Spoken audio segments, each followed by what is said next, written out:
Hello বন্ধুরা, তোমাদের সবাইকে শুভ বিজয় জানিয়ে আমার আজকে ছোট্ট একটা ব্লগ শুরু করছি। আসলে আজকে আমি আছি মালদাতে। মালদাতে আমার মাসির বাড়িতে এসেছি।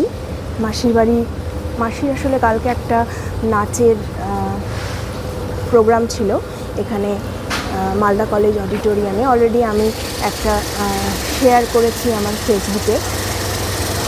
এটা আমার মাসির বাড়ি, তোমরা সবাই দেখবে। আমি আরও ছোটো ছোটো ভিডিও অবশ্যই শেয়ার করব আমার মাসির ডান্সের। আমার মাসি একজন খুব সুন্দর, কি বলবো, মানে ছোটোবেলা থেকে যে খুব ট্রেন্ড ডান্সার তা না, তবে উনি খুব নাচ করতে ভালোবাসতেন। তাই বলবো যে হয়তো ওনার স্বপ্নটা পূরণ হয়েছে কালকে এই প্রোগ্রামটার মাধ্যমে। আমি মাসিকে সাপোর্ট করার জন্যই এসেছিলাম এখানে মালদাতে। তো দেখো মাসির বাড়ির ঠিক উল্টো দিকে, মাসির বাড়ির ঠিক উল্টো দিকে একটা খুব সুন্দর দুর্গা মণ্ডপ আছে। এই দুর্গা মণ্ডপে প্রতি বছর দুর্গাপূজায় খুব সুন্দর পুজো হয়। 5 দিন মা থাকে, খুব আনন্দ উৎসব দিয়ে পাড়ার সবাই, এখানকার লোকেরা এখানে আনন্দ করে। যদিও এখানে এখন ঠাকুর নেই, হয়তো কোথাও বানানো হচ্ছে, আর আসবে ঠাকুর মণ্ডপে, তখন পুজো হবে।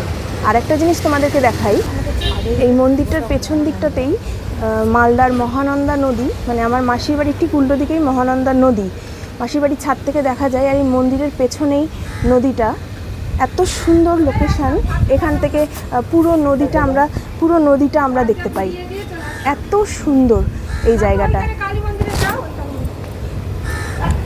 মন্দিরে আসলে এই মন্দিরের পেছনে মন্দিরটা ঘুরে, তারপর দুর্গা মন্দিরটা ঘুরে, তারপরে এই পেছন দিকটায় এসে এখান থেকে সম্পূর্ণ নদীটাকে আমরা, পুরো মহানন্দা নদীটাকে দেখতে পারি।